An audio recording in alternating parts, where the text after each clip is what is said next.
រៀបសួរអ្នកគ្នាពីសួស្តីបងប្អូនដែលបងតាមដានទស្សនាវីដេអូមួយផងណាថ្ងៃយើងមកតពីភាគ12ចូលភាគទី13អូខេយើងកុំឲ្យខាតពេលវេលាយូរយើងចូលភាគទី13តែម្ដងទៅនៅទំព័រទី9ដែរទេបងប្អូនគឺយើងមិនទាន់ចាប់សាច់រឿងទេដើម្បីយកដំណោះស្រាយមួយនេះបានហ្នឹងហើយភាគទី6នេះគឺការយកឈ្នះការប្រឆាំងជំទាស់របស់អ្នកស្ដាប់ឥឡូវយើងចូលចំណុចមួយចំនួនដែលយើងអាចយកមកដោះស្រាយបញ្ហាបានអូខេឥឡូវខ្ញុំសូមសេចក្តីណែនាំទាំងនេះអាចជួយអ្នកបានហ្នឹងហើយចំណុចទី1ការបញ្ជាក់ពីចំណាប់អារម្មណ៍របស់អ្នកប្រឆាំងចំណុចទី2ការស្វែងយល់អារម្មណ៍របស់អ្នកប្រឆាំងដល់ដល់អ្នកគ្នាហើយខ្ញុំចូលចំណុចទី3ចំណុចទី3ការស្ដាប់ក្តីព្រួយបារម្ភរបស់អ្នកប្រឆាំង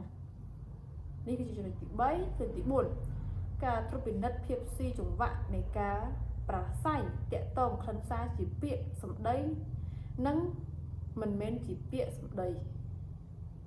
អូខេនៅចំណុចទី4ចំណុចទី5ការបង្ហាញពីការទទួលស្គាល់ទស្សនៈរបស់អ្នកជំទាស់នេះគឺជាចំណុចទី3គេតែងសេចក្តីណែនាំនេះអាចជួយអ្នកបាននេះគឺជាចំណុចដែលខ្ញុំបានអានគឺអ្នកគ្នាអាចយកទៅគិតហើយ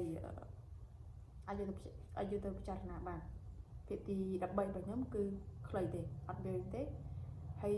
ចូលដល់ភាគទី4តែម្ដងកុំឲ្យខាតពេលវេលាយូរហើយភាគទី3នេះគឺវាមានអត្ថន័យខ្លាំងមែនទែនវាប្រើជាចំណុចដើម្បីឲ្យយើងស្គាល់ដើម្បីឲ្យយើងកត់សម្គាល់វាមួយហើយអនុវត្តវាមួយចំណុចមកទំព័រហ្នឹងហើយភាគទី3របស់ខ្ញុំគឺមានតែប៉ុណ្្នឹងទេហើយអ្នកគ្នាអាចយកអនុវត្តបានពីចំណុចទី1ចំណុចទី2ចំណុចទី3ចំណុចទី4និងចំណុចទី5ហ្នឹងហើយ